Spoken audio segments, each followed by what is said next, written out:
Sabe, meu amigo, hoje, como já fiz de outras vezes, quero compartilhar um texto bem interessante que eu tenho aqui no meu notebook com a pessoa que está assistindo esse vídeo nesse momento. Vamos lá. Lendo um artigo na Rede Mundial de Computadores, uma frase me fez refletir bastante. Abre aspas. A igreja não é casa para perfeitos, mas um hospital para enfermos. Fecha aspas. De fato, se a igreja é peregrina, significa que quem faz parte dessa fase dela ainda não atingiu seu grau máximo de santidade. É uma igreja a caminho.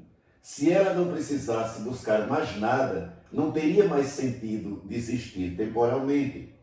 Fundamentada em Pedro, nascida do sangue, ou seja, da Eucaristia, e da água, o batismo, que jorraram do lado aberto de Jesus Cristo na cruz, fortalecida e ungida pelo Espírito Santo de Deus em Pentecostes, nunca vai deixar de ser santa, pois foi instituída pelo próprio Cristo. Sua instituição é, portanto, divina e não humana.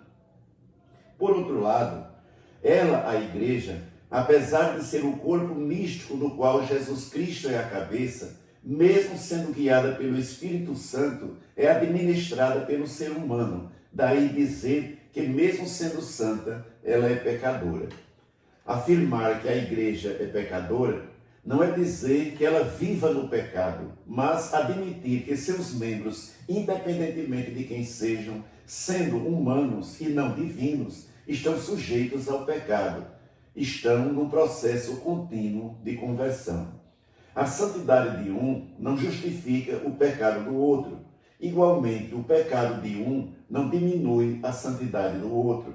Em outras palavras, assim como um fiel com alto grau de santidade não vai levar quem quer que seja, ou mesmo todos os membros da igreja em suas costas, para o céu, outro que possa ter cometido um grave erro não arrastará a igreja inteira ou alguém para o inferno. Vale lembrar que assim como quem se santifica pode induzir alguém ao acerto, quem comete pecados graves também pode induzir alguém ao erro.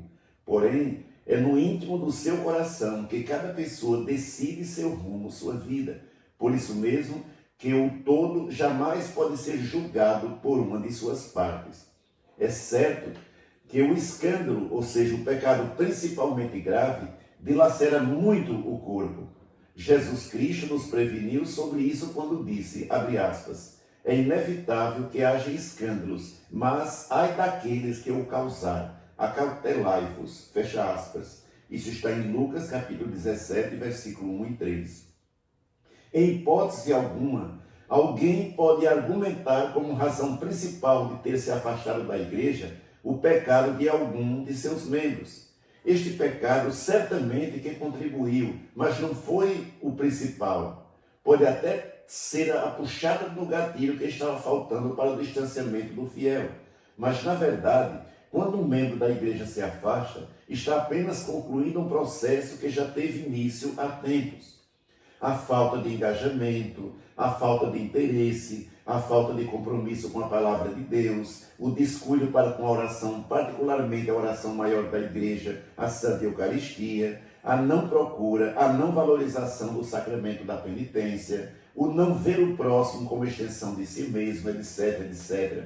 São passos largos dados pelo fiel, para que Deus passe a não mais ser amado sobre todas as coisas, como diz o primeiro mandamento.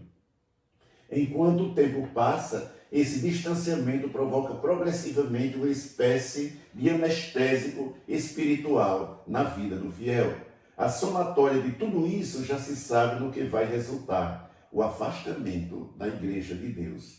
Claro, meu amigo, que quanto maior for a função de um membro da igreja, mais relevantes são suas atitudes, sejam elas positivas ou negativas. Daí o cuidado, a vigilância que o fiel deve ter em relação a si mesmo.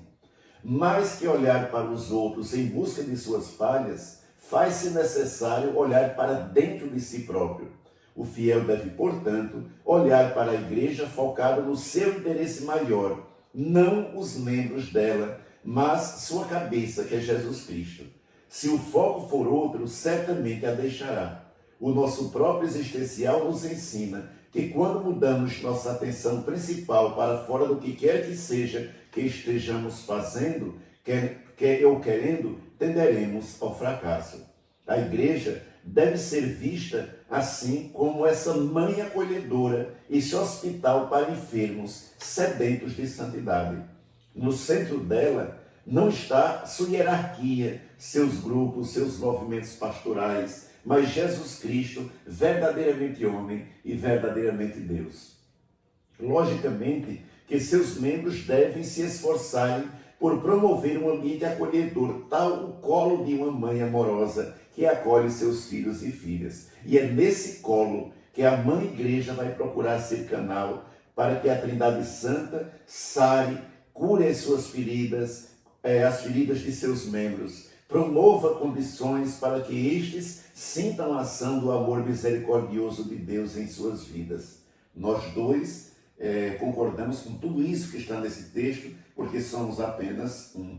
Mas o que eu quero é que a pessoa que esteja assistindo esse vídeo procure achar o significado da igreja para ela. É isso que eu quero, é isso que nós dois queremos. Tchau.